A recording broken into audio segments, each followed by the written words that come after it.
pense que notre prochaine invitée est une des plus chanceuses du Québec, elle qui travaillait à Montréal dans le froid comme aujourd'hui, là, avec des tempêtes de neige, puis a décidé, elle, que ce serait des tempêtes de soleil. Guylaine Fontaine est courtière en immobilier agréé, qui habite maintenant en Floride.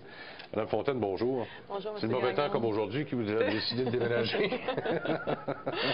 Oui, c'est une opportunité plutôt chanceuse, mais bon, qu'est-ce que vous voulez, ça fait partie de la réalité du Québec. Ah, ben c'est ça, effectivement. Parlez-nous un peu des possibilités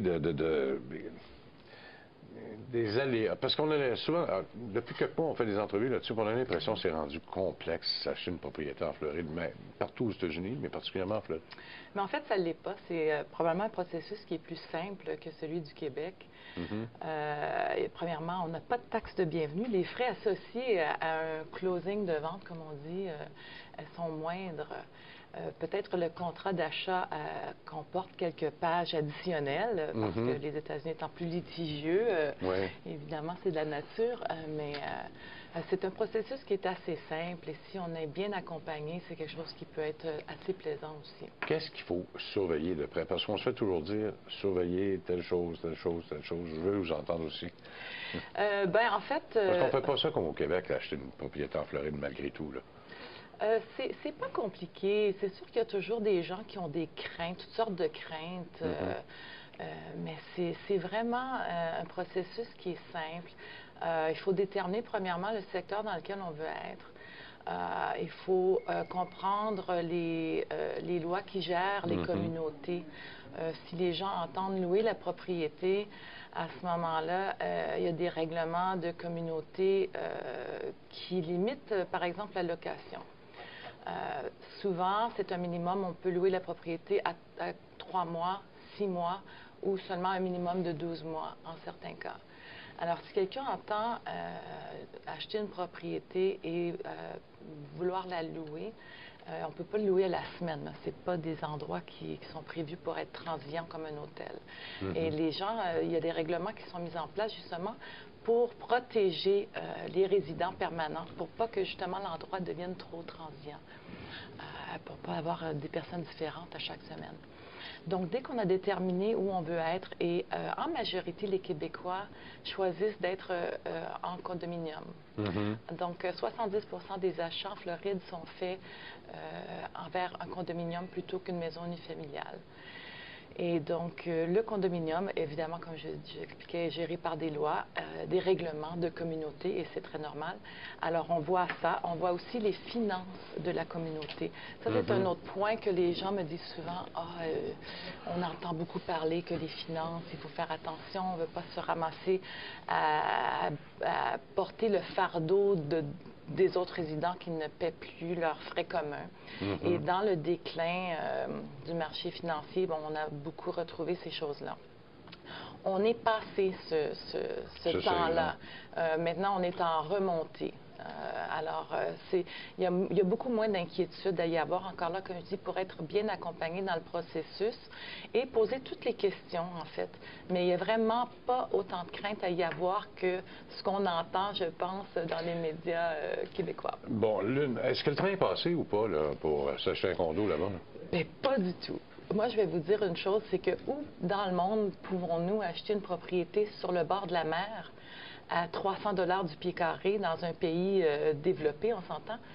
Nulle part. Alors, si on regarde, disons, sur la côte de la Floride, à 300 pieds carrés, un condo de 300 $ du pied carré à 1000 pieds carrés, c'est 300 000 $ sur le bord de la mer. C'est quand même pas bête, là.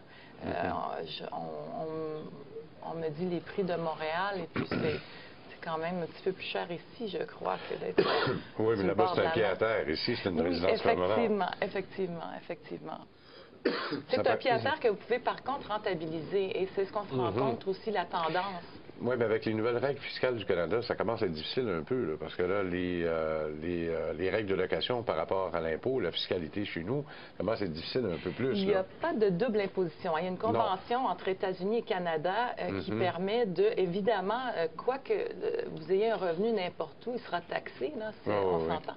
Et donc, le revenu sur la location peut être, c'est 30 si vous le déclarez immédiatement au fur et à mesure. Et si vous attendez, par contre, à la fin de l'année, vous pouvez en déduire vos dépenses qui sont associées avec ça. Comme ici, c'est comme des états de location, de toute façon. Exactement. Okay. Et ici, ça peut même représenter un crédit d'impôt. C'est vrai que vous avez déjà payé de l'imposition aux États-Unis sur un revenu. Bon, l'autre point, là-bas, il n'y a pas de notaire.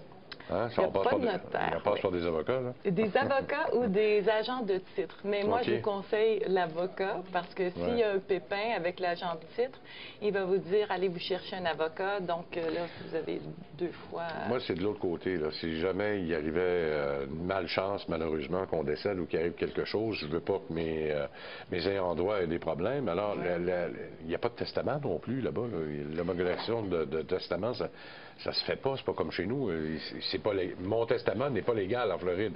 Alors, je fais quoi, là, à ce moment-là, pour protéger mes biens? Là? Votre testament est légal. Mais il faut l'introduire, il faut le faire traduire, il faut l'introduire, il faut le faire notarier. La façon, mais il est très légal. Ce que ça peut engendrer, c'est un processus qui sera plus long. Ce qui est conseillé de faire, c'est de faire un testament en Floride. C'est ce que mes clients font en majorité, et cela est un coût assez minimal de 250 $. Quand même. Une fois que c'est fait, on fait ça à l'achat de l'appartement ou de la maison, exactement. Puis tu viens de régler le problème. C'est ça, exactement. Et ça, c'est quelque chose qui se change, que vous pouvez changer à tout moment, là, qui n'est pas fixe. Alors, le testament, s'il y a des changements dans votre situation de vie, ça peut être changé au fur et à mesure. Là. Et les impôts, au moment où si je décide de vendre, là, ça peut arriver aussi que je décide de vendre. Il arrive quoi avec ça? Là? Ça aussi, au niveau fiscal, il y a des frais, il y a des droits à payer avant de quitter. Il y a le FIRTA, qui est le Foreign Investment Real Estate Tax Act. Et là, le fisc américain va soutirer, ou va préserver 10 de votre prix de vente en dessous de en dessous de 300 000, pardon. Donc, si votre vente est en dessous de 300 000 et que le prochain acheteur prévoit ou a l'intention d'en faire sa résidence seconde aussi et ne pas en faire une propriété d'investissement, à ce moment-là, il y a un allègement fiscal. Allègement fiscal et vous pouvez peut-être même ne pas payer rien du tout. Bon, alors, à ce moment-là, Guylaine Fontaine, je pense que le meilleur conseil qu'on peut donner, c'est de s'informer auprès d'un agent immobilier tout à fait. de la Floride qui peut nous en...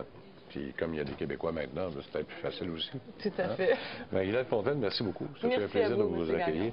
Guylaine Fontaine, qui est agente immobilière en Floride, soit dit en passant, Mme Fontaine travaille chez Burks à Montréal en plus. On fait une pause, on revient dans un instant, tout de suite.